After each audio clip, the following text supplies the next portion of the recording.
মিষ্টি খেতে আমরা প্রায় প্রত্যেকেই কম বেশি ভালোবাসি। আর এই রকম মিষ্টি আমরা মাঝে সাঝেই বাড়িতে প্রত্যেকেই বানিয়ে থাকি। আজকে অমৃত স্বাদের একটা রেসিপি বানিয়ে দেখাবো, যার স্বাদ একবার খেলে অনেক দিন পর্যন্ত মুখে লেগে থাকবে। বানাবো সুজির ক্ষীর। বিশেষ করে আমরা পুজো পার্বণে এই রকম সুজির ক্ষীর কিন্তু বানাই, যেটা লুচি বা পুরি দিয়ে খেতে অসম্ভব ভালো লাগে। আর আজকে খুব সহজভাবে রেসিপিটা বানিয়ে দেখিয়েছি। আশা করছি রেসিপিটা আপনাদের ভালো লাগবে। খুব ইজি একটা রেসিপি, আর বানাতেও কিন্তু সময়টা খুব কম লাগে। সবার প্রথমে আমি 1/2 লিটার দুধ গরম করতে বসিয়ে দিয়েছি। আচ্ছা, দুধটা যখন জাল হবে তখন কিন্তু দুধটাকে এই রকম একটা হাতা দিয়ে নাড়াচাড়া করতে থাকতে হবে, যাতে দুধটা নিচে থেকে বসে না যায়।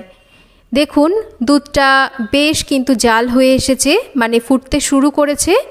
এই সময় আমি দুধের মধ্যে দিয়ে দেব 2-3টে এই রকম ফাটিয়ে নেওয়া ছোট এলাচ, আর দেব একটা তেজপাতা। এবার ভালো করে এলাচ আর তেজপাতা দিয়ে দুধটাকে আমরা জাল করে নেব। দুধটা এদিকে খুব সুন্দরভাবে জাল হতে থাক, ততক্ষণ আমরা বাকি কাজগুলো সেরে নেব। আমি একটা কড়াই বসিয়ে দিয়েছি, আর কড়াইতে দিয়ে দিচ্ছি বেশ অনেকটা পরিমাণ ঘি। ঘিটা যত পরিমাণ বেশি দেওয়া হবে তাতেই কিন্তু এই সুজির ক্ষীরের স্বাদটা ভালো আসে। তাই ঘিটা চেষ্টা করবেন নিজেদের পছন্দ মতন একটু বেশি করে দেওয়ার। ঘিটা যখন হালকা গরম হবে তখন বেশ খানিকটা কাজু আর কিশমিশ আমি ভেজে নিচ্ছি। ঘি যদি খুব বেশি গরম করে নেওয়া হয় না, ঘি কিন্তু উড়ে যায়। তাই হালকা গরম ঘিয়ের মধ্যে কাজু কিশমিশ দিয়ে কাজু কিশমিশটাকেও কিন্তু এইভাবে একটু হালকা করে কম আঁচে রেখে ভেজে নিতে হবে। একদম পুড়িয়ে ফেলবেন না কিন্তু। ঠিক এইভাবে কাজু আর কিশমিশ ভেজে তুলে নিয়েছি। এবার এই ঘিয়ের মধ্যে দিয়ে দিচ্ছি আমি এখানে ছোট বাটির 1 বাটি পরিমাণ সুজি। এই সুজিটাকে আমরা ঘিয়ের সাথে একটু ভেজে নেব। পুরো রান্নাটা যদি ঘিতে করা হয় তাহলে কিন্তু এর টেস্টটা খুব ভালো হয়। আপনারা চাইলে কিন্তু ঘিয়ের সাথে, যদি মনে করেন পুরোটা ঘি দিয়ে করবেন না, একটু কিন্তু হোয়াইট অয়েল মিশিয়ে নিতে পারেন। তবে আমি বলবো পুরোটা ঘি দিয়ে করতে, তাতে কিন্তু স্বাদটা খুবই ভালো হয়। দেখুন, সুজিটা মোটামুটি একটু ভেজে নিয়েছি, আর অবশ্যই কম আঁচে ভাজতে হবে। এবার 1 চামচ পরিমাণ চিনি দিয়ে সুজির সাথে কিন্তু এই চিনিটাকেও আমরা ভেজে নেব। এতে করে কিন্তু দারুণ সুন্দর একটা কালার আসবে। আর অবশ্যই কিন্তু আবারও বলছি, কম আঁচে রেখে সুজিটাকে ভাজবেন, না হলে সুজিটা কিন্তু বেশি লাল হয়ে যাবে আর পুড়ে যেতে পারে। দেখুন, সুজিটা ভেজে নেওয়া হয়ে গেছে। এদিকে দুধটাও কিন্তু বেশ সুন্দরভাবে জাল দেওয়া হয়ে গেছে, বেশ গাঢ় হয়ে গেছে। এবার আমি এখানে দিয়ে দিচ্ছি 1 বাটি পরিমাণ চিনি। আমি এর রেশিওটা রেখেছি 1 বাটি পরিমাণ সুজির জন্য 1 বাটি চিনি, মানে যে বাটি মেপে সুজি দিয়েছি সেই বাটি মেপেই কিন্তু চিনিটা দিয়েছি। এবার চিনিটাকে দিয়ে দুধের সাথে আরও 5-7 মিনিট ভালো করে জাল করে নিলাম।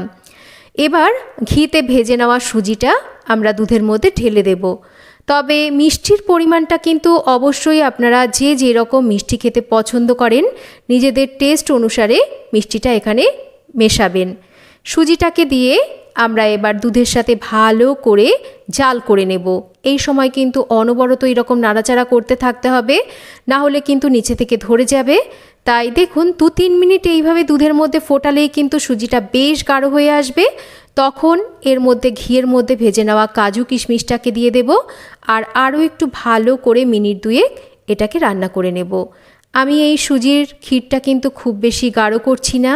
এই রকমই আমি গ্যাসের ফ্লেমটাকে বন্ধ করে এটাকে নামিয়ে নেব, কারণ সুজির ক্ষীর যত ঠান্ডা হয় তত কিন্তু বসে যায়। দেখুন, ওপর থেকে আমি সার্ভ করার আগে একটু কাজু কিশমিশ আর একটু এই রকম পেস্তা কুচি দিয়ে দিচ্ছি, এতে করে দেখতে ভালো লাগবে। এবার এটাকে আমি সার্ভ করে দেব। পুজো পার্বণ বলুন বা এমনি আমরা যখন মিষ্টি খেতে মন চায় তখন কিন্তু এইভাবে দারুণ স্বাদের একটা সুজির ক্ষীর বানিয়ে নিতে পারি। খুব সিম্পল একটা রেসিপি। আমার মনে হয় রেসিপিটা প্রত্যেকেই বাড়িতে নিজের নিজের মতন করে তৈরি করেন। তো কেমন লাগলো আজকের এই দারুণ স্বাদের সুজির ক্ষীরের রেসিপি, একটা কমেন্ট করে জানাবেন। রেসিপি যদি ভালো লাগে তাহলে অবশ্যই একটা লাইক করবেন, রেসিপিটা শেয়ার করবেন। আর চ্যানেল সাবস্ক্রাইব করা না থাকলে চ্যানেল সাবস্ক্রাইব করবেন। সবাই ভালো থাকবেন। আবার ফিরে আসবো নতুন কোনো রেসিপি নিয়ে। এতক্ষণ আমার সাথে থাকার জন্য অসংখ্য ধন্যবাদ।